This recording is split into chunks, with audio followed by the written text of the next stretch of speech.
It was the biggest, I think, the biggest storm I've seen in Colorado. Colorado nursing a snow hangover.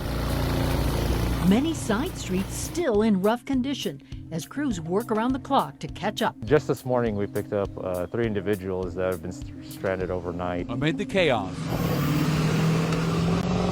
Colorado stepped up. We were probably in waist-high snow. It was a huge relief when they brought her home, for sure. Now another quick burst of snow is heading our way. We're tracking everything you need to know about roads, closures, and conditions before you head out the door. All right, first of all, I want you to take a look at this. We have a contender for the most Colorado video of the year. This is Wes Hughes snowboarding at Red Rocks Amphitheater after the storm moved on. And here we go, over at the Denver Zoo. Even the lions seem to be enjoying this deep powder today.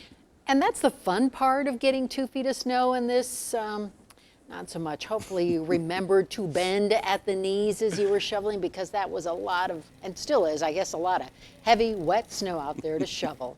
Good evening and welcome to Denver7 News at 10. I'm Ann Trujillo. And I'm Shannon Ogden. Glad you're with us tonight. And tonight, things are getting better. Elbert County has lifted its state of emergency, but conditions, of course, far from perfect. First up, let's go to the roads now. In the metro, things are looking pretty good right now. But look at the red lines farther north. We still have closures heading north to Wyoming and east from Fort Collins. And do please take care, even if you're on the major highways. This is I-70 westbound, and it's closed right now near Silverthorne because of the semi rollover. And we certainly appreciate all the plow crews that are still out in force tonight. Dozens of CDOT crews are on the roads tonight, mostly along the Front Range.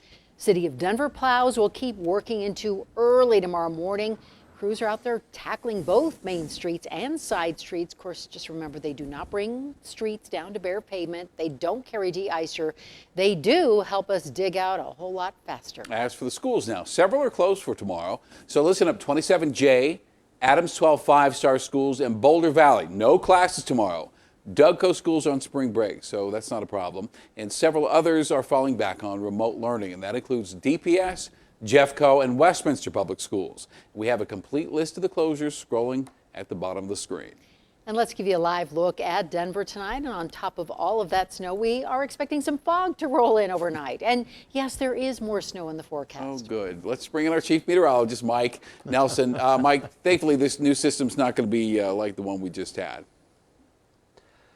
No, it won't, and I'll actually explain coming up in the regular weather report in about 15 minutes why this next storm is actually a really good thing instead of just the one we had before, because it would have been a big difference in how that storm would have performed, of course. There are some scattered rain and snow showers to the north and east of us, but there's dense fog. It's coming up later on tonight. So this advisory goes into effect at midnight until 10 a.m. tomorrow morning. Fresh snow, cold temperatures, high humidity. We'll get some areas of visibility down around 100 feet by early tomorrow morning. And with temperatures dropping down below 20 degrees in some areas, that's going to cause some problems. Winter storm watch and a warning down over southern Colorado, but that's a long ways away from us. But the temperatures are dropping.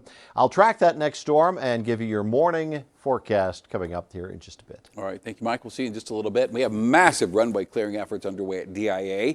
And tonight, I'm glad to say 4 of the 6 runways are open.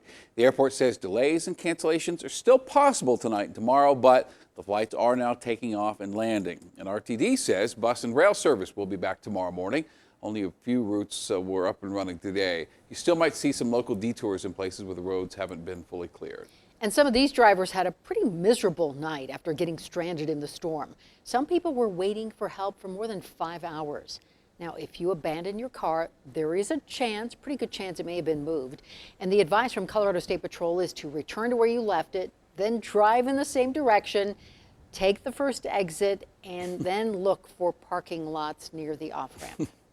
All right, Denver7 CB Cotton live tonight. And CB, you spoke to a family forced to abandon its car. And family members had to make some pretty tough decisions about who needed to go and who needed to hunker down in that stranded car.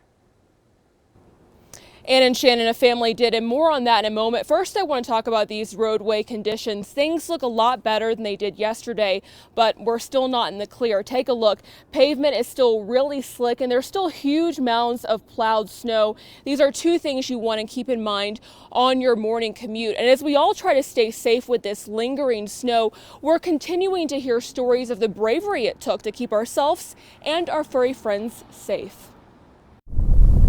Homes are blanketed with snow, and getting around is more difficult. especially when you live in rural Colorado. Mostly farms and ranches. And behind the wheel on Sunday, Seth Rodenbaugh was reminded that four-wheel drive isn't always enough. I was on my way back. I was only about a mile and a quarter away from the house, and I was doing pretty good, and I have a pretty large truck. And all of a sudden I was mid-door deep and stuck. With snowdrift outside the car and he and his 5-year-old inside. Yes. Seth knew he would have to think quick. Threw him on my back and started walking. Wife picked me up down the road and we made it home. But his car wasn't the only thing left behind. She's a Great Pyrenees. She's still a pup, but she's 5-6 months. I was a little nervous, mostly because I got the kiddo and the pup. So grabbed the kiddo, left the pup because I didn't want to try and carry both of them. Thankfully, the heroes at Elizabeth Fire Rescue had a snowcat. It took us about 30 to 45 minutes, and we were probably in waist-high snow. To rescue the Pyrenees pup from the stranded truck. Just saw her hunkered back there, so got the door open pretty quick, and she was a little hesitant to come to us. We can tell she was scared and cold. But photos from the warm ride home show she must have felt right at home. She actually hung out in my officer's lap. And now the 5-month-old Pyrenees, with a name quite fitting, The right one is Marshmallow, is playing at her new home with her new siblings. It was a huge relief when they brought her home, for sure. A relief and a reminder that a snowstorm can separate us from those we love. It's not just a dog, it is a family member. They are. It's the little things that mean sometimes a lot. It's like if we can do the little things right, we can do the big things right.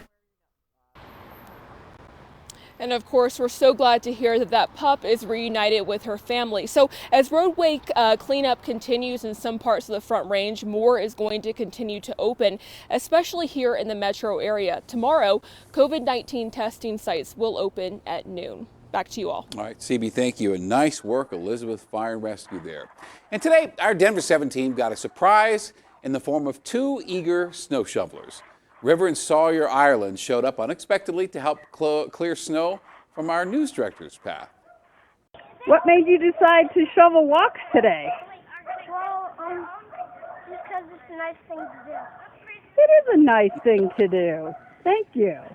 Oh, that's lovely. And our news director, Holly, says it was incredibly heartwarming to be on the receiving end of this act of kindness. Very, very nice. And it really has been so encouraging to see Coloradans out there helping one another, especially when emergency crews are so slammed. As Denver7's Addie Guajardo reports, for one volunteer, it is a sense of duty and community that kept him going through a long, difficult night.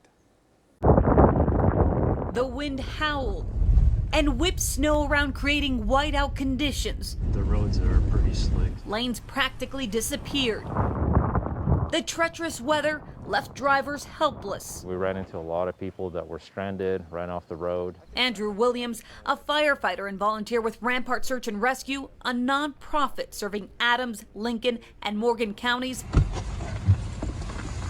braved the blizzard to help get people to safety. Just a sense of duty and helping the community and other people that need our help. Several volunteers with the department Just in here, kind of close it up. packed up their personal SUVs and hit the road.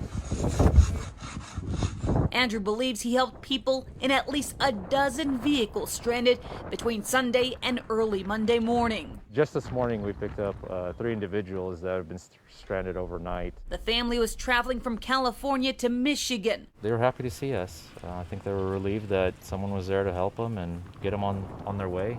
Showing the travelers Coloradans come together to lend a hand despite the weather. Makes Colorado a better place. The nonprofit organization wasn't the only one hitting the streets. Denver police responded to more than 60 calls of drivers stuck.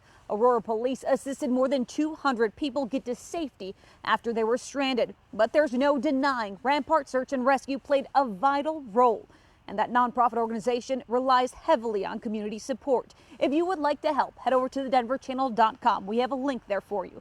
Addie Guajardo, Denver7. We were really relying on that to-go business. Colorado businesses ready to shake things up. Way more convenient to just go have it pre-made. A push for permanent changes to Colorado liquor laws, but not everyone's on board. It's going to kill the independent retailer. We're taking a 360 look at the mixed opinions on changing the rules. After the big snow, dense fog on the way overnight.